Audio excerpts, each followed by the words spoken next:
introduce Patrick in a minute.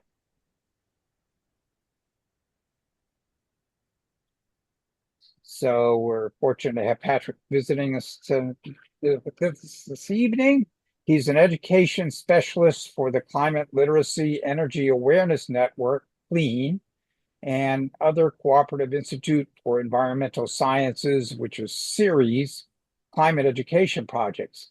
Patrick has a current focus in developing support and resources for teaching climate change across the curriculum in both science and non-science classrooms. Previously, Patrick designed educator guides and workshops for the University of Colorado United Nations Right Here, Right Now Global Climate Summit, centered on helping teachers bring human rights lens to climate change. Before starting the series, Patrick was the education director for the Wash to Shore project, raising awareness about marine debris through art science partnership exhibits, which are pretty amazing. If you ever want to look those up, they're beautiful projects. And he also taught biology for Kenai Peninsula College.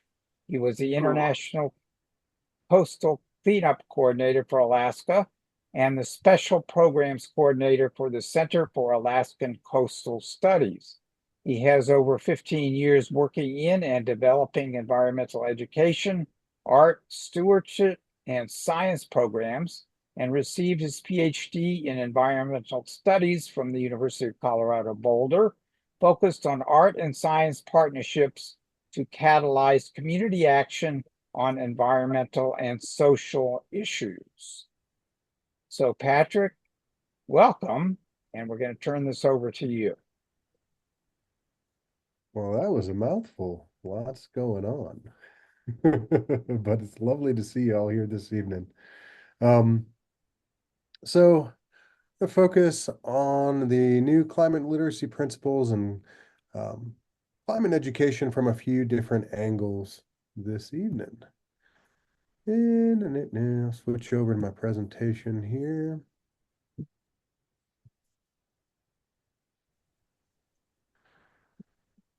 As I am going through this, we have a pretty small group. I'll make a number of pauses for questions, but if you have questions in the meantime so that we don't lose them, feel free to throw them in the chat, but I'll make sure we create some space as we're going. So I think one of the main reasons to talk about climate literacy and climate education, how we go about it right now, is the state of mental health youth have, especially around climate change at the moment. Um, this was from a study in 2021 that covered 10 different countries, and there's a lot going on here. Basically, you can see the overall sentiment is sadness and fear. But a more zoomed in recent study just came out in October, really looks at the United States and zooms in on a state level. And I know you might have to squint to find your state, but don't worry too much if you can't. I think what's important to see here is that overall, in all states, most young people are feeling very or extremely worried about climate change. And it varies a little bit by state, a little bit by region for sure. What's cool about this study is they had over 15,000 participants, so it's relatively robust, much more so than some others I've seen. And in addition to how many young people, and this is 16 to 25, in addition to how many young people are on this side of the spectrum, what I find really important to note is how few are on the other side of the spectrum. When you look at the number of folks in the study who are not at all worried about climate change, it's a very small percentage. And we know that climate change is affecting the thoughts and lives of young people across the country, and that as educators, we need to figure out how to be responsive to that. This has definitely come to a head in the national picture as well. And one of the ways that we can be really responsive is to support youth agency and efficacy, the belief that we can engender with young people feel like they have the ability to act and they know how to act. Part of that is hope, but not an ambiguous hope of like, I hope we'll be okay, but kind of digging into this hope theory component of it Maria Oyala presents that basically says productive hope in this space is about knowing what our goal is, knowing what the pathway is to that goal, and knowing that we have the ability to help push things down that pathway. So not just we could do it, but we have the ability to be involved in the skills to do so. Being able to act and moving beyond that feeling of helplessness are really keys to supporting youth and meeting them where they're at when it comes to climate change right now. This is reflected in current national climate efforts in a big way. The new NOAA climate literacy principles just came out a few months ago, and looking at the definition that they had for a literate person in 2009 when the original climate literacy principles were published, and comparing these definitions to current climate literate definitions here, there's some really important tweaks. Rather than just understanding, we're saying that a climate literate person ought to be able to understand their options and address climate change, rather than just knowing how to assess scientific information. A literate person knows where to find it. In addition to just being able to communicate about climate change, is being able to communicate about it accurately and effectively. And this really extends to audience as well, not just being able to talk to a given group, but meet the group that you're talking to where they're at and talk impactfully about the topics that you're focusing on. And finally, something that happened in the last 15 years is we dropped the ambiguity of a person should be able to make responsible decisions with things that might affect climate change to they need to be able to make good climate change decisions. And you might see that these small tweaks really change that focus on agency and really highlight that a climate literate person in our modern age is not someone who just knows about climate change, but can see themselves and their ability to impact that system, both through how they communicate, the knowledge that they have, and the actions that they can take. So it's a pretty powerful pivot, even though it's relatively subtle in the language. This is also reflected in the essential principles and how they have changed. So the way that the climate literacy guides are laid out are with these sets of principles opened up into concepts on each principle, but these are really the foundation to which NOAA is promoting people should know about and engage with climate change. And in 2009, if you take a look at this set, the first four here basically say that first thing we should know, sun is where our energy is coming from. When it gets to Earth, the things that happen are complicated. Life on Earth affects and is affected by that energy coming in and the complicated system it lands in. And there is some variation that we know of.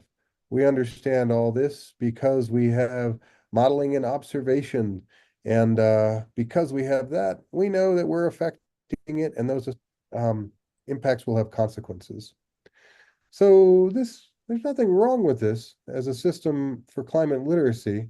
Something that happened is this last guiding principle was set apart from these seven to say that humans can take action to reduce climate change and its impacts. Instead of weaving that throughout, they took it out and said, this is really part of everything we've mentioned. But taking it out says something, and it's an important step rather than weaving it in. This is where we're at in 2009. When we look at where we've landed, the pivot is huge. rather than starting with just the systems and the energy and the way that we understand what's happening, they start right off with scientists understand the system that we're in. We really get it now. We've done the observations and the modeling, and we've really nailed it down. And I think this is an important first principle because still I get questions when I'm talking to skeptical folks like, oh, isn't there natural things that are going on, natural cycles? And rather than have that as a principle, they put this front and center to say, we understand the cycles and we understand that one we're in is not natural. And then they took the ambiguity out of the science by saying what we understand is that greenhouse gas is a thing that's affecting our climate. We're messing with it by burning fossil fuel. This is causing warming. So really simplified and made this a more direct set in the first four there. And then this fifth principle centers climate justice, which is a huge and important pivot for this set. Um, it sets apart adaptation and mitigation to say that we can't just talk about climate solutions and say that we should do something now. It's no, we've got to talk about both adaptation and mitigation and do both urgently. And finally, this last climate literacy principle is really looking at hope and the importance of rapid action. So this is a very different set of principles. And one reason I'm deeply grateful for it is this reflects that moment of where youth are at and that need to transition to agency, the need within that agency to recognize that mental health and systems thinking are part of that agency. We have to lean into justice if we're going to address climate change as a systematic problem. And this came out from NOAA from a bunch of really amazing climate scientists and educators. And to me, it helps provide grounding from for a lot of the work that's been going on in this space, especially within the Climate Literacy Energy Awareness Network. And all the tools that we've really recently developed, which I'm going to introduce a few of this evening, fit into this system pretty well. So a powerful new set of climate literacy principles. Um, I'm going to pivot in a second and talk a little bit about clean. Before I do, any questions or thoughts on these new climate literacy principles or the definition of climate literacy?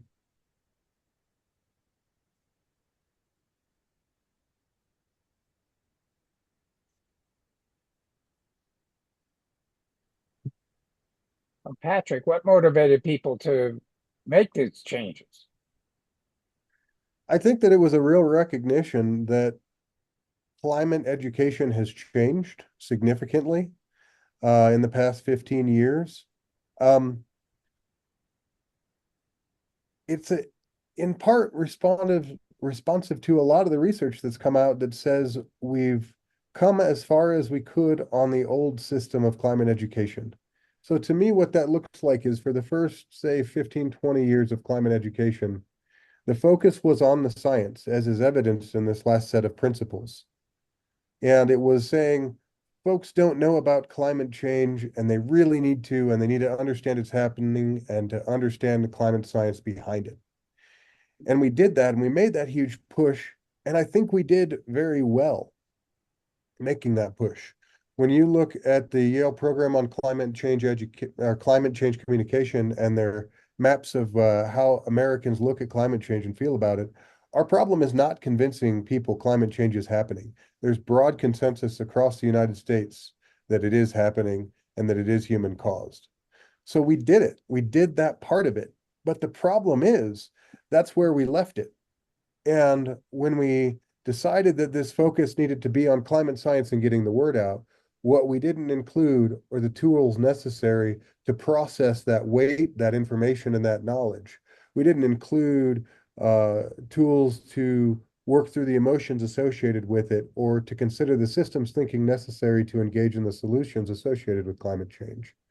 So I think that what really motivated this switch is the consensus among the education community that we went as far as we could on the path of increasing scientific knowledge and not doing more, and that it was time to pivot to a broader system that embraced what is needed to take that new knowledge and move forward with it constructively, both for individuals and society.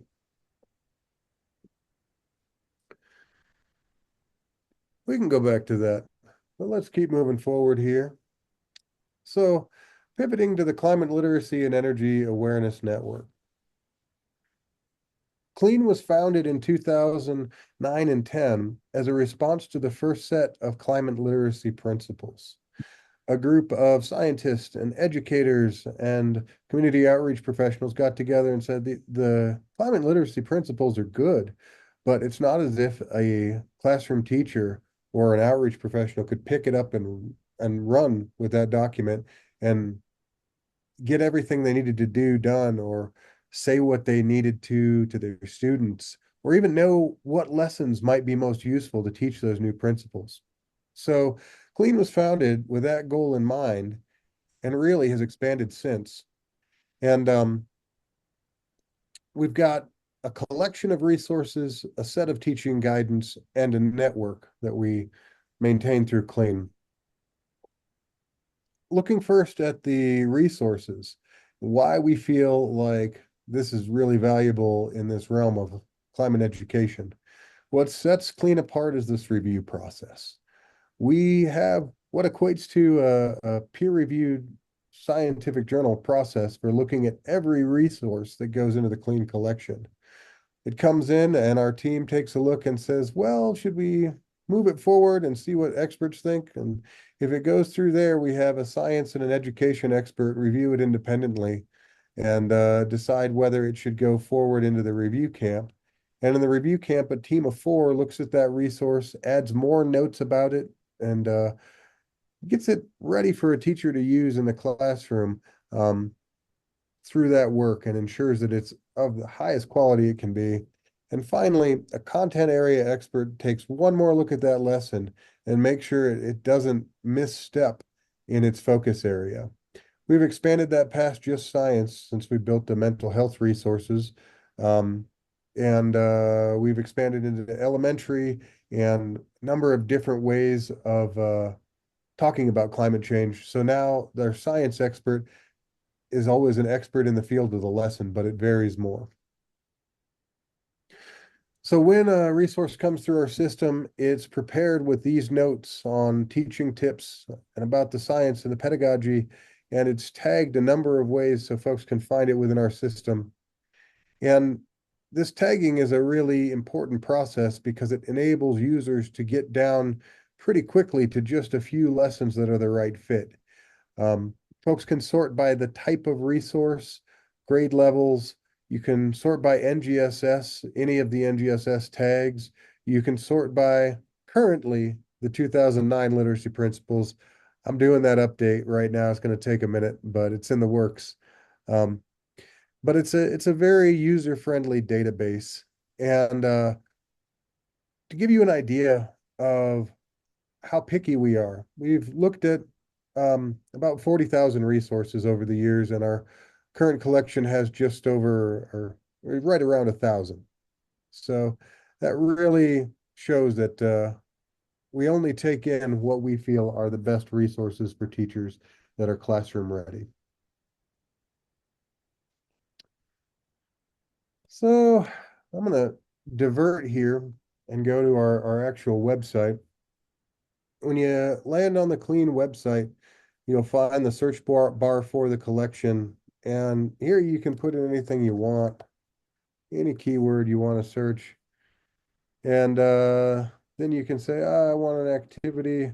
Let's say it's intermediate. And let's say that it's an elementary art lesson for climate change, focused on justice. So we're getting pretty specific. You can really find what you're looking for diving down into the collection. I want to take you to this teaching guidance area, this second tab on the Clean page there. On this page, first and foremost, you will see this big tab right here, Understanding and Addressing Climate Change. We're working on building this out as we get more time to engage with the new climate literacy principles. If you go to one at the moment, you'll see that it contains a little information about bringing this principle into your classroom. You can read about the overall principle there, but then when you get into sorry, when you get into the concepts, you can really dive down to get a broader sense of what that principle is about. And at the bottom right now, I have middle school and high school lessons.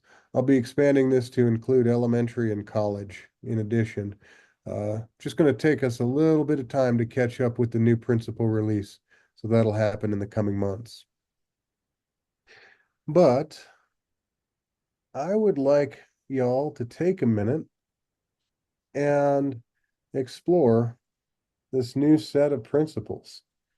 So if you can use your own browser and jump on in there. There's the shortened URL. You can use the QR code if you want to use your phone, whatever works best for you. But go ahead and jump in. Please choose one of those new climate literacy principles to take a deeper dive in. And take a look at the bringing it into the classroom guidance and the resources available. Consider exploring one of those specific resources. Take a minute though. Find a principle that interests you and jump on in. So I just dropped that link in there and Thanks, so Scott. yeah, so you can click on that and do through that. We'll spend 2, 3 minutes here.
We'll stop at 7:30. So about 2 more minutes to explore. If you've looked at one principle and zipped right through it, feel free to jump into another, but also check out the resources under it there. If you can't find a resource for your grade level or interest, please feel free to use the search on Clean.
All right, if you can come back to our Zoom room if you're elsewhere exploring those principles, that'd be great. And let's have just a couple folks share, if you're willing, which principle you explored, and if you explored a resource associated with it, which one you looked at. Anybody willing to jump in?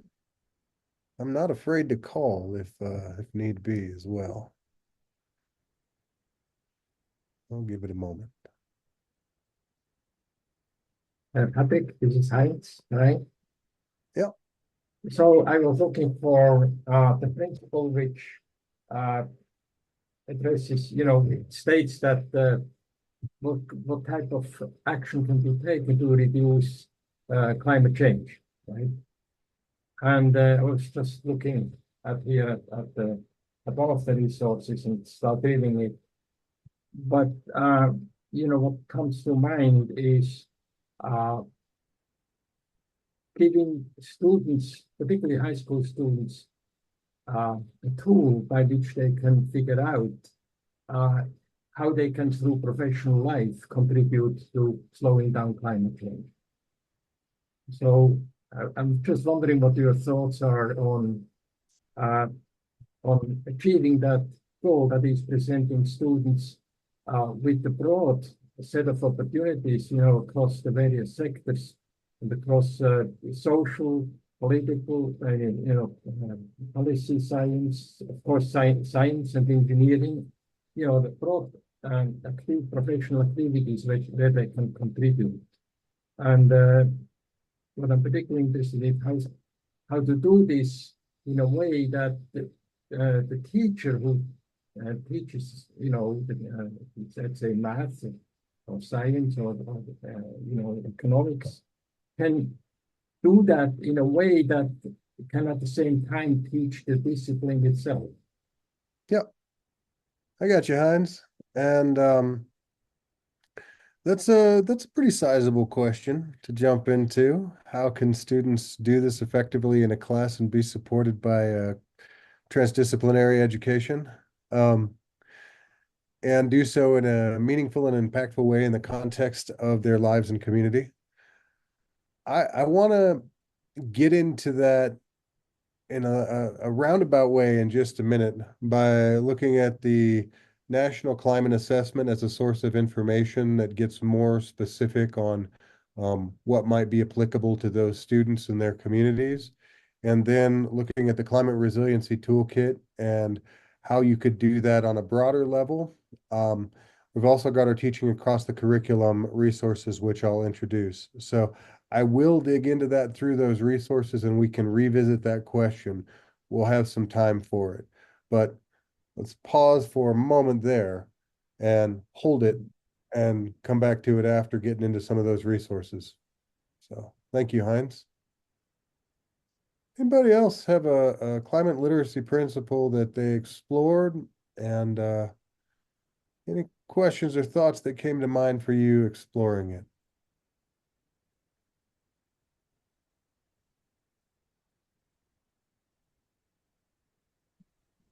So, can you hear me? Yeah. Oh, thank you. I'm sorry, I came a little late and I had no idea how much stuff there was, so it's exciting to know, but I didn't have time to get a fundamental thought about anything. But I'm just wondering, I kind of juggle the importance of teaching about it versus acting right away. And I'm just wondering, maybe that's kind of like the other question in terms of how to, there are roadblocks in our district at times to actually do much. And so I'm just kind of wanting to hear about that, I guess. Thank you so much. Right. Okay. Well, this is not completely dissimilar to Heinz's question. Um, a little more specific on how to navigate it. So let's jump back in and then we can get back into questions here in a minute because I think I can get at both your questions.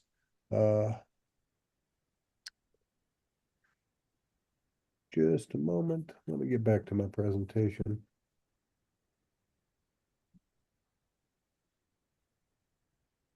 And thanks for jumping in, Raina. I'll I'll do my best to address that, I promise. So looking back at the climate literacy principles here, you can see, well, part of what I feel like they present is a more zoomed in version of what we need to understand scientifically. Instead of saying we need to know the whole system, this is saying we need to know that our burning stuff is warming stuff and it's causing greenhouse gas, and that's the problem. And then getting into it, climate justice, adaptation, mitigation, rapid transformation centered on justice. So when you think about that space of teaching across the curriculum, of learning and doing, of engaging, if you were to work with this whole set, it demands, in my estimation, a few different things. First of all, navigating these topics necessitates systems thinking, because you're not going to be able to do this type of learning by just focusing in on the science. In order to look at the social environments and the justice pieces of it, in order to think about the adaptation and mitigation, you're going to need social studies, you're going to need math, you're going to need to be able to communicate about it through English language arts. You're going to need to cover the system which these topics are nested within. So when it comes to thinking and doing, I think teaching systems thinking is one of the valuable things you can do in a classroom context that's important for engaging in those actions. On that note, looking at the teaching guidance pages, the teaching across the curriculum part of this is something that we've been working on about the last year. Starting off this work by doing research with educators in Washington and New Jersey, who are in many regards leading the charge to teach climate change across systems. And from that research, getting more clear about the tools that were available and the tools that were needed. One part of this was creating a seed collection within Clean, where I went through our resources and tagged them for the subjects that they could be taught in. This is again ongoing. I've gotten through about 600 of them and have, another 300 or so to go. So you can expect more here. But basically, if you get in here, you can find a few examples of how to teach climate in different subjects in different ways. Math modeling is an easy target. You can also go to the full collections where I've tagged our resources for that subject. So teaching climate in multiple subjects from multiple different perspectives is one way that you can support students with that systems thinking. Also be aware this teaching climate across the curriculum page going to have a couple more parts, because what I've been asked for by educators and found through that research is educators are looking for a how-to guide in this, recognizing that not every educator is going to be a climate science expert, and acknowledging that what's really needed is for educators to zoom in on what they're already good at and already expert in, and just slip in a topic pivot, whether it's an ELA teacher switching a book to a climate science fiction book to have that discussion, or a math teacher looking at modeling of precipitation and temperature trends instead of modeling a different type of graph. There are small tweaks that can be done to really highlight this. The second piece of the puzzle that is needed for, I think, teachers to be successful in teaching across the curriculum is a short guide on what to do when you start to bump into the questions from students on the broader climate science and the questions that are bound to arise when you engage with climate change, how to navigate those in different subjects with the different levels of students. So those two pieces of this puzzle will be coming. the other parts that I wanted to show you to address those two questions, the climate mental health resources here. One thing that we can absolutely do in classrooms is acknowledge climate mental health, um, and develop strategies for how to navigate it. This is a realm that I think has a lot of potential and that a lot of educators are apprehensive about.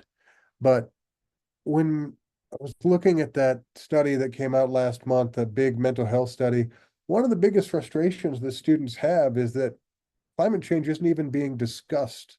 There's no place to talk about it. There's no place to engage with it.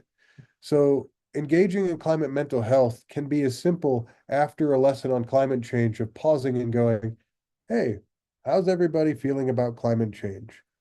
What is bubbling up for you after that lesson? And making space for that discussion. So in order to navigate this realm of climate mental health and develop those skills, we have a set of strategies here. Self-care being one of the most important one for educators and professionals who are engaged in this realm as well as students. And then branching out into a lot of different spaces. But as you open these up, each one has a set of resources and guidance. Each of these strategies has a lot of information on it.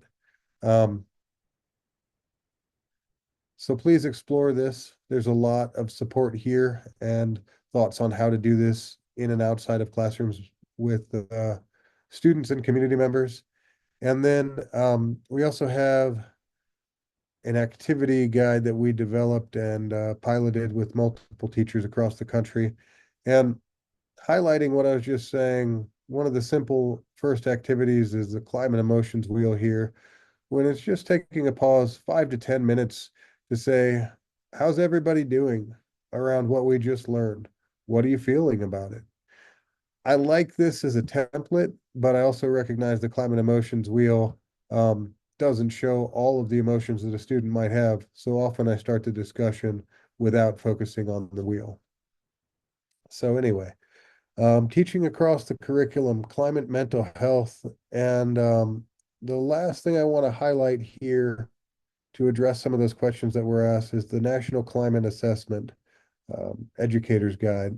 The National Climate Assessment came out, the fifth National Climate Assessment came out about a year ago. And if you haven't explored it yet, it's really worth your while. It has chapters that focus on topics, and those topics have expanded since the last guide. It also has this response chapters, which are new, and it has these 10 regional chapters, which get into the details about what's going on in each region and the risks and challenges and questions that those regions face. There's a ton of excellent science here that is the best information that we have. You can delve into any of the models or predictions or the graphs to figure out where the data came from, who created it. It's really well grounded. And as part of our work with our NOAA team at Clean, we've created an educator's guide for each national climate assessment past the third.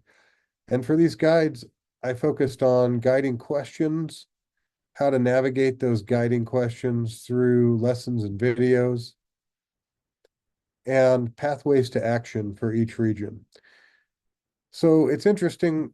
I think a lot of us recognize that there's community level actions and individual actions that get a lot of press, but this sweet space of classroom level climate action, what you can do within a classroom, is really important. Because individual actions immediately have equity issues, because students have different ways that they are able to engage individually. I don't really believe in promoting that in a classroom space. And sometimes it's challenging to do that in a broader space and at a district level. But you can always do work inside your classroom. And what I've done here is I've highlighted a broad solution that was highlighted within that National Climate Assessment chapter, a regional case study based on the Climate Resiliency Toolkit, and a classroom level climate action that you can engage with in the classroom. So that's a start on the resources. I'm going to throw two more things out there, then I'm going to stop talking and go back to questions with the hope that this has somewhat addressed the questions that were already brought up. I want to throw this U.S. Climate Resilience Toolkit into the mix. This is where I took examples in the classroom level climate action guide there. And those examples came from these case studies. So you can probably find a case study near you that highlights a way that climate action was taken that was meaningful for a community near you. These are really great tools to dig into possibilities for how to do that work. A lot of this talk on resilience, I'm going to throw this in the chat too, but a lot of this talk on resilience is a great way to overcome challenging political environments and educational circumstances.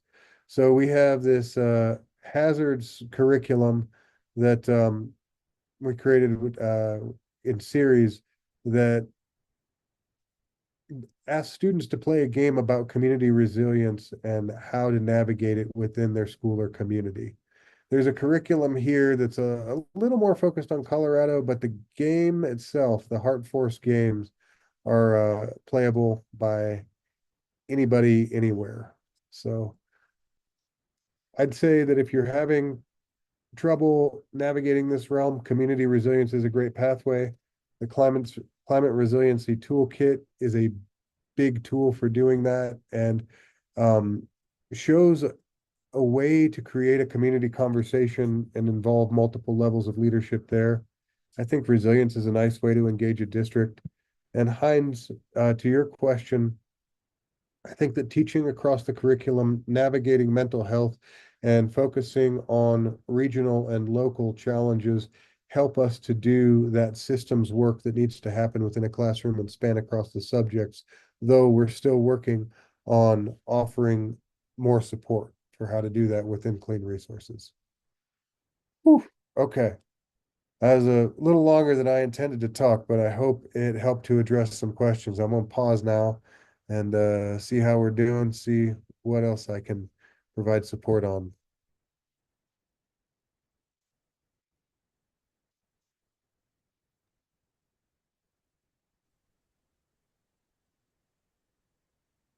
I was going to ask, Rena, I guess, was talking a little bit about barriers. And I know, Patrick, you mentioned something about barriers. Rena, where are you located, and what kind of barriers are you running into, and what that have you seen tonight that may be helpful? Well, I appreciate it. It's just, I feel like we don't talk about it much as teachers. We don't really have, I do my own professional development in climate change. It's not something that the district really supports. So, and we're in a town with a big university. It's just everybody's busy doing other things that they think are important, I guess. And I would feel this would be the top priority. So, anyway, but thank you. This is really great. These resources are great. Yeah, and I feel like sometimes it's hard to really drum up that conversation on climate change, and easier to work towards having that conversation around community resilience in terms of hazards, which directly connects to climate change. So you can usually talk about floods, wildfires, and the phenomenon that cause them, which are directly related to climate change. You can talk about drought, especially in agricultural areas, because it's a huge concern for the agricultural industry. So that there's ways to navigate those topics that might be easier to broach. As far as professional development, it's absolutely a challenge. Um, it it's tough to do without good district support, and districts have been navigating this in so many different ways nationally. In states that have a large amount of support, it's easier. In states that don't, there are networks like in Florida, FCEN, and there's usually something either in or around your state that you can jump into to help get that professional development. I'll also put it out there, not that it'll get the depth you're looking for necessarily, but Clean does offer free professional development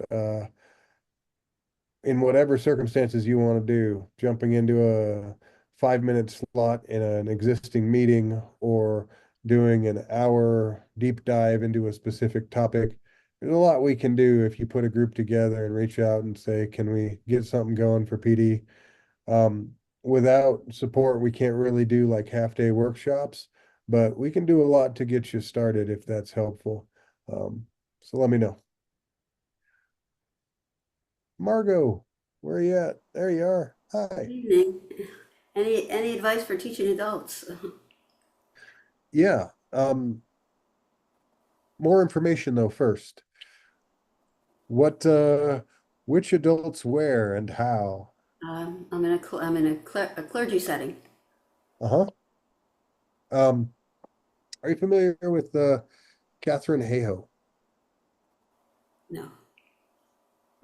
Catherine Hayhoe has done some really good work from a Christian perspective, looking at the way that climate change obligates us to care for the earth that we've been given. Um, she really has some great videos and focus on ways to bring that up, how to discuss it. I'll see if I can find what I'm looking for and put it in the chat. I may not be able to immediately, but I think that lens of we've been giving something to steward and we have the responsibility to do so the best that we're able.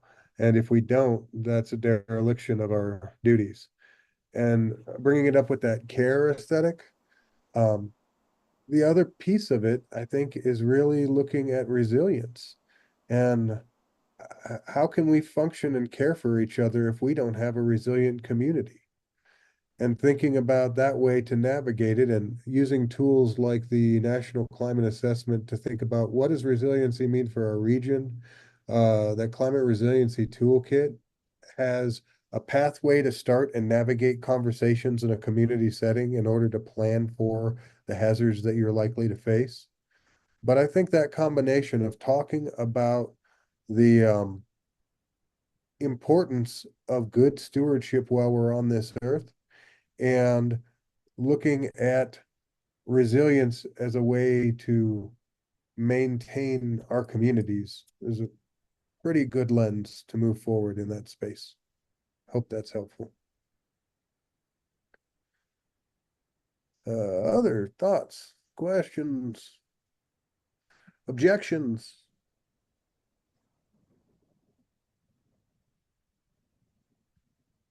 I object to the fact that this is a political issue.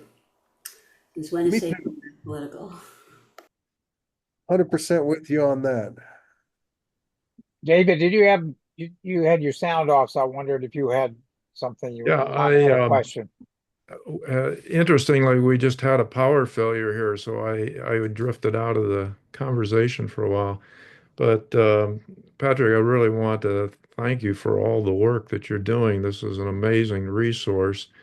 As I put in the chat, Scott and I work with Third Act Educator Working Group, and we have a climate education project team. And I hope you will not have any problem for us sharing and promoting this great website and resource that you developed in our publications and through our membership. Absolutely, please do. And let me know if I can provide any additional support that will reach more specific needs. Yeah, And you're on my list now. So hey, uh, I'm I on a lot wanted to ask. You are at the University of Colorado Boulder. Oh, it's an interesting position I find myself in. Um, yes and no. I'm within Series, which is a partnership between NOAA and CU Boulder. Um, but I'm also in the climate program office at NOAA. And I split my official time between the two, but on both of them I work on Clean because Clean is co-chaired by Series and NOAA. Do you know a science education professor, Melissa Broughton, by any chance? Yeah, I do. Yeah. We know her through Tiff Boyd. I don't know if you know Tiff. Oh yeah. Okay, so we have some connections there with our group and your work. Cool. That's awesome. I'm uh I'm trying to find this Catherine Hayhoe um focus on Christianity and climate change, which is really good stuff. But I might not be able to pull it up quickly enough. Um, anyway, Not that yes. I don't have information, I just, people don't seem to prioritize. They don't seem to connect. Yeah. Here's something. This will be something along that lines and give you enough so that you can pursue it further. There you are. It's an interesting article. Anyway, yeah, David, lots of interesting connections in this realm, and I think we're doing pretty well with making sure that we're working together, not stepping on each other's toes, and I hope to continue to do so. Do you have any more questions? We're kind of running, well, we have a couple minutes left. If someone has a question, we might, anybody who hasn't had spoken so far, who wants to ask something? I'd, Lisa, I'd love to maybe share. First of all, thank you so much. I really appreciate your presentation, Patrick, and everyone's comments and questions. I really appreciate it. Just some thoughts that I have. One thing is for adults, there are programs like En-ROADS, Climate Interactive, and there are climate fresks that I think are really great.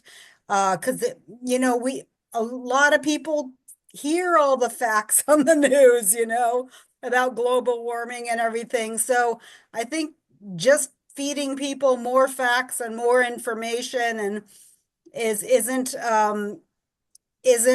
always it's not, it's helping them learn but not helping to encourage behavioral change, which is really what we need. We're seeing this same example at COP right now. It's just, it's like, almost 30 years I've been watching this every year. I'm like, when are you going to stop talking and just start, doing stuff? Anyway, so that's one thought, is that some of those interactive things are really great. And that kind of connects with my other thought, which is that um earlier when was it Rena who said that, did you say that you had some um perhaps some barriers, when you first said that I wasn't quite sure what you mean, because the ultimate barrier is somebody who doesn't even believe in it, believe in climate change. um but whether or not they do, and this is true for any age. On any other day, I never would have thought to even say this, but that I just saw this really great documentary this morning from the New York Times about the educational system in Japan. And it's all about getting kids to learn to cooperate and collaborate and be team members and support each other. So if you're in a school district or in a setting where you're not even allowed to teach climate change, you can help teach kids that we're all interconnected with each other and with nature. That's something you don't even without using the word climate change, you're helping to instill something in them that is going to make them want to be environmental stewards, because they're going to see that their actions affect other people, and that it's not about I mean, I've been working in the environmental arena my whole life, so I totally get the need for self-care, but we're focused so much in our society on not taking care of ourselves. It's a really different cultural viewpoint from somewhere like Japan, where it's about how you're connected to other people and how important it is to behave in a responsible way where you're helping lift other people, realizing that you'll be lifted at the same time, and that's just as much your responsibility as taking care of yourself personally. So that's kind of my 2 cents about how something, and that is a multi, disciplinary thing, that in every subject, every teacher can be doing this, can be prompting, encouraging collaboration and teamwork and thinking about how what they do affects people and the environment around them. So, yeah, thank you. Well, thank you, Lisa, for those comments. Patrick, we're kind of up against the hour here. I don't know if you have a closing thought or two that you wanted to share with everybody, and then we'll close. Then we'll be closing it out in a minute.